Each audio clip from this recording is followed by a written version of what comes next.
Sa puso ng kabundukan ng Sierra Madre, isang alamat ang bumabalot sa mga ulap at hamog, ang engkantada ng Sierra Madre. Sinasabing siya ay isang napakagandang nilalang na may mahahabang buhok, malamig na tinig, at mga matang tila naglalaman ng lihim ng kagubatan.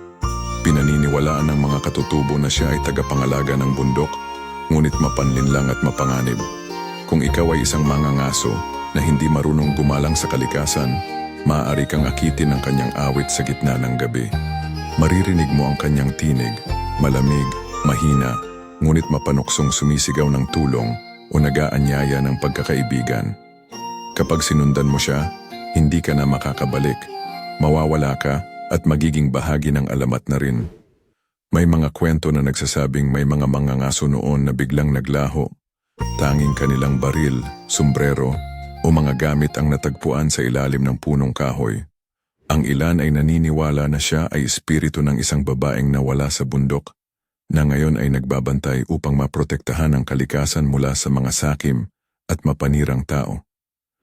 Ang alamat ay nagsilbing babala, igalang ang kalikasan, huwag maging sakim, at huwag magpalinlang sa ganda ng hindi mo kilala dahil sa Sierra Madre may mga lihim na hindi dapat galawin.